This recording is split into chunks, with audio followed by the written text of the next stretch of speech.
Jeudi culture. Un jeudi ensoleillé en Lozère, parfait pour rendre une visite surprise à l'équipe de la Fabrique du Viala et à leurs artistes en résidence. Claire Perraudot, directrice artistique de la compagnie L'Hivernu, nous présente le projet en cours. Alors Axelib, c'est un événement qu'on a initié en 2011, qu'on n'a pas fait tous les ans depuis. Mais le principe, le premier Axelib, c'était pour l'ouverture, l'inauguration justement de la Fabrique du Viala. Et le principe, c'est qu'on choisit un ou une artiste et on lui propose une carte blanche. On lui propose ensuite, souvent à partir d'une thématique, de réunir autour d'elle ou autour de lui d'autres artistes et à partir de cette thématique-là, de faire des propositions, de travailler pendant une semaine. En général, c'est la première semaine du mois de novembre. Et de faire ensuite des propositions publiques qui sont des travaux en cours, des chantiers. Cette année, pour Axelib, on a invité Justine Macadou, qui est une artiste plasticienne et marionnettiste. Et elle a proposé la thématique du désordre et elle a invité autour d'elle des artistes avec qui elle n'avait jamais travaillé, mais qu'elle connaissait par ailleurs et avec qui elle avait envie de pouvoir entamer un travail. Et donc ils sont venus, ils travaillent depuis le mois de juin dernier, eux, en aller-retour, par mail, par téléphone. Ils ont fait des tas de propositions. Et cette semaine, ils venaient pour les concrétiser au plateau, les montrer au public. Ils montreront des extraits vidéo, des extraits sonores qu'on pourra diffuser par Internet. Et puis il y aura sans doute une exposition qui sera permanente et qui sera visible pour le public le jour où on aura le droit de réouvrir le lieu au public. On espère que ce sera bientôt. Justine, je suis dans le désordre du mouvement avec les marionnettes et le corps. Marc, je suis comédien de rue au milieu du désordre et chef de chœur pour désordonner les voix. Donc Déborah, et moi je fais de la mise en scène en espace public et dans les milieux naturels remplis de désordre. Marie, fabricante de désordre et d'objets. Yoris, je fais partie du désordre musical et sonore. Prune, je danse, je joue, je chante, je clown. Bertrand, terrien vague. Et plus si affinité. Si, on ne fera pas plus d'histoire. Ok, c'est le chaos total. Mais on a besoin de se retrouver à l'intérieur pour faire émerger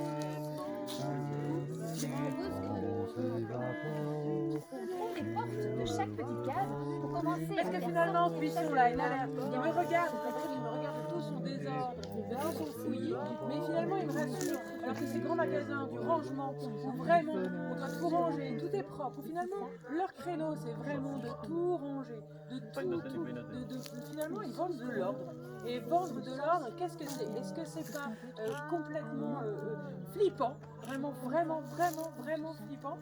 Est-ce que finalement on n'a pas envie d'aller danser là-bas, de continuer à finalement dans cet ordre, mettre un petit peu de désordre, même s'il est tout petit, même s'il est vraiment minuscule? Alors, on peut le désordre, pour moi j'ai tout de suite pensé à ce mot ordre. Le mot ordre, vous savez, quand on rentre dans les ordres, alors j'ai tout de suite vu des gens enfermés dans des petites cases comme ça, fermés, ils se coupaient finalement du désordre, et le désordre alors c'était peut-être la vie, et la vie c'était dehors, parce que tout le dans cette boîte, dans cette boîte on avait zéro contact avec tout, on était coupés du lit, on était enfermés, on ne pouvait pas sortir, on était dans un endroit complètement fermé, mais avec chaque personne était fermée dans sa petite case, par contre on n'avait pas seul sa petite case, celui d'à côté avait aussi une petite case, celui de l'autre côté avait aussi une petite case, et ça fait tout autour, chacun dans sa petite case, et ne pouvait pas sortir. Alors en fait, la vie, en fait c'était de l'autre côté, la vie c'était forcément plein dans les individus, on parlait de relier, avec les yeux de... Pas être là tout seul dans le coin, c'est vouloir c'est ça à l'intérieur du corps, alors que comme dit qu'on avait des cellules à l'intérieur et puis les cellules elles se mettent ensemble en fait. Vous imaginez une forêt avec tous les arbres qui seraient les uns à la suite de l'autre. Mais non, c'est pas possible. Oui, parce que c'est parce qu'en fait, à l'intérieur de notre corps, toutes les petites cellules qui se mettent ensemble,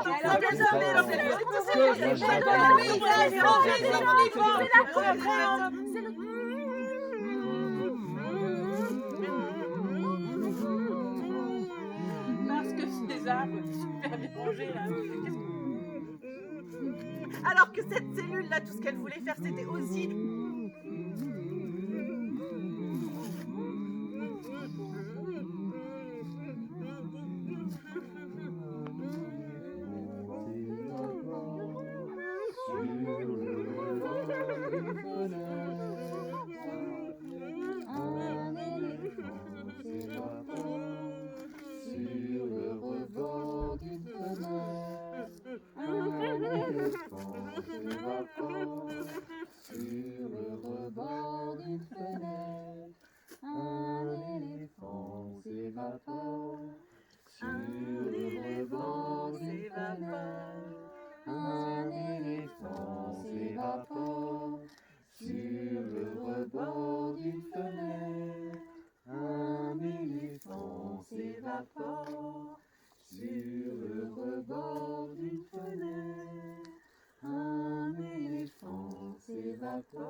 Alors vous venez de voir une petite séquence d'improvisation initiée par du sound painting. Et donc j'ai désiré amener cette pratique qu'est le sound painting pour laisser la spontanéité être et en même temps pouvoir aussi composer avec le spontané et le désordre quelque part. C'est une transition excellente parce que justement Voilà. le sound painting c'est de la composition en temps réel. C'est ce qu'on dit. C'est un langage qui était inventé à la fin des années 70 par Walter Thompson aux États-Unis parce qu'il voulait diriger son orchestre en réel, en temps réel. Du coup il a inventé des gestes pas interférer dans le son. Et puis ça a été développé depuis beaucoup pour pouvoir mettre en lien des univers très différents de la danse, du chant, du texte, de la musique même électroacoustique, enfin bref, toutes sortes de choses, et de pouvoir rassembler tout ça sous forme de performance, d'improvisation collective dirigée, quoi. Donc c'est ça. Et c'était improvisé ce qu'on vient de voir? Voilà, il y a des réservoirs de sons, par exemple une chanson qu'on a apprise sur l'éléphant, plus l'avis de chacun sur le désordre, et après il faut simplement sculpter cette matière-là, la mettre en son, quoi, pour voilà.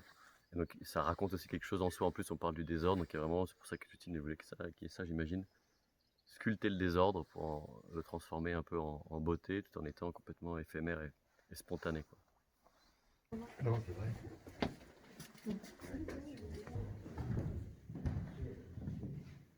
Alors on est où et il se passe quoi? Alors là, du coup, c'est la salle de travail bien désordonnée qu'on a investie à partir de lundi. Donc on a on a étendu tout notre matériel pour voir toutes les possibilités qu'on avait. Et puis on se fait des petits ateliers dans la journée pour pratiquer. Voilà. Donc là, par ici, on a quand même essayé de mettre de l'ordre dans le désordre, avec des mots phares, des mots pour pouvoir expérimenter. Voilà, donc on essaye d'ordonner ça, mais c'est un ordre assez relatif. C'est l'ordre du jour en fait. C'est l'ordre du jour. Après là, on a un petit atelier qu'on essaye de faire tous les jours. On fait un petit film d'animation avec du désordre. Voilà. Du désordre miniature, évidemment, parce qu'on n'est pas dans dans une production pour 2000 personnes, donc c'est un petit désordre. Là, on a une fresque qu'on a fait hier, du dessin libre tous ensemble, pendant un temps donné où on avait la musique aussi improvisée en même temps. Ça se base beaucoup sur l'improvisation quand même, nos pratiques en général. Ici, on a les cartes du jour. Alors, les cartes du jour, donc, on a cette valise avec, qui est composée de 365 cartes, qui sont 365 points de vue. Et tous les matins, on pioche un point de vue chacun pour qu'elle ordonne un petit peu, que ce point de vue ordonne un petit peu notre journée, ou nous donne des pistes, ou la désordonne, évidemment. Et puis ici, on a les objets, des marionnettes que j'ai ramenées, beaucoup de costumes en fait qu'on a utilisés dans la forêt. Ce serait un petit peu trop long de tous vous les détailler, mais ça viendra.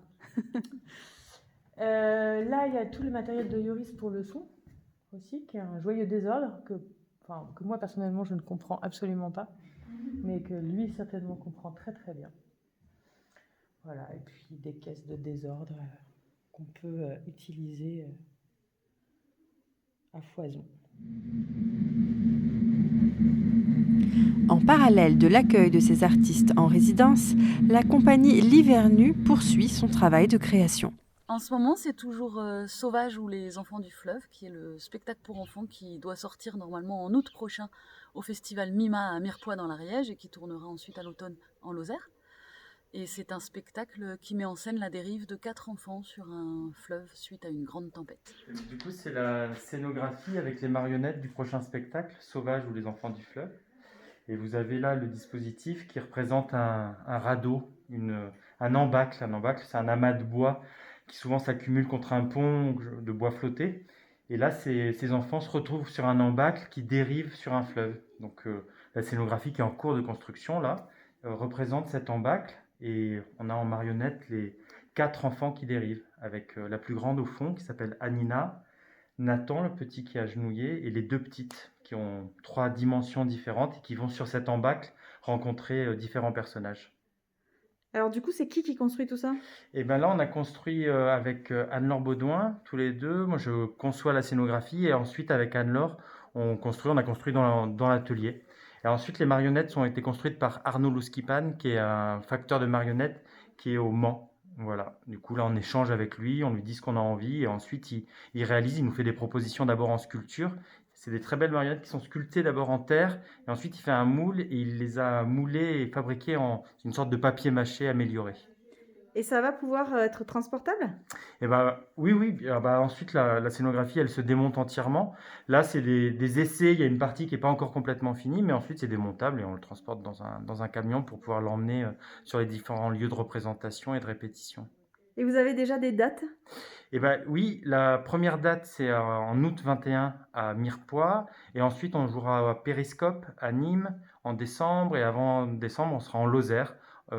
Sur octobre-novembre, c'est pas encore précis les dates, mais sur l'automne prochain, on sera en Lozère. Jeudi Culture, c'est chaque jeudi dans la Lozère Nouvelle et sur nos réseaux.